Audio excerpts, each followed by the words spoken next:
تو ایک یہ کویسچن کیا تھا کہ میرے پاس 5 آسٹریلین طوطے تھے جو خوراک کی قلت کی بنا پر مر گئے ہیں۔ یہ کہتے ہیں کہ میں نے جان بوجھ کر نہیں ایسا ہوا، بس وہ کوتاہی ہو گئی، تو اب کیا میں کفارہ کروں کہ مطلب اللہ تعالیٰ مجھے معاف فرمائے۔ دیکھیں، پہلی بات تو اچھی طریقے سے یاد رکھیں، یہ بہت ہی بڑا گناہ کبیرہ ہے، اور اگر آپ توبہ نہیں کریں گے تو ہو سکتا ہے آپ کے لیے جہنم میں جانے کا سبب بھی بن جائے۔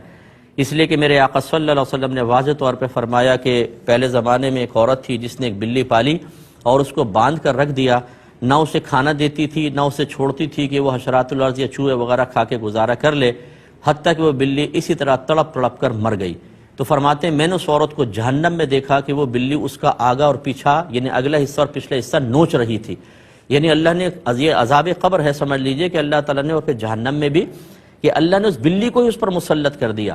تو یہ غلط ہوتا ہے، اور اسی لیے میرے آقا صلی اللہ علیہ وسلم نے ارشاد فرمایا کہ جب تم کوئی جانور پالو تو اس کو دن میں 70 مرتبہ دانا پانی دکھاؤ، یعنی 70 کا مطلب بکثرت دکھاؤ، بھوکا پیاسا نہیں رہنا چاہیے۔ کیسے وہ مر گئے؟ آپ نے کیوں غفلت اختیار کی؟ آپ کو نہیں پتا کہ ان بیچاروں کو پانی چاہیے ہوتا ہے، دانا چاہیے ہوتا ہے، انہیں پنجرے میں مقید کر کے رکھا ہے، وہ اڑ کے بھی کہیں نہیں جا سکتے۔ تو بہرحال بہت بڑا گناہ کبیرہ ہوا، لیکن اللہ تعالیٰ بڑا رحیم و کریم ہے، آپ نادم ہوں، شرمندہ ہوں، اللہ کی بارگاہ میں توبہ کریں اور تھوڑا بہت ویسے صدقہ کر دیں۔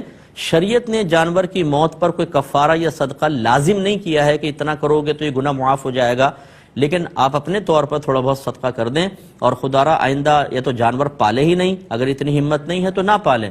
اسی طرح جنہوں نے اپنے گھر میں پالے ہوئے ہیں اور بچوں کے حوالے کیے ہوئے ہیں، کوئی گردن دبا رہا ہے اور کوئی مطلب اڑا رہا ہے اور یہ کر رہا ہے، یہ سب گناہ کبیرہ یاد رکھیں۔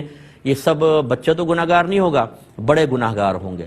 جانور یا تو پالے نہیں، پالے تو ان کو بہت زیادہ خیال رکھیں، ورنہ گناہ ہوتا ہے، ورنہ اپنے گھر سے ختم کر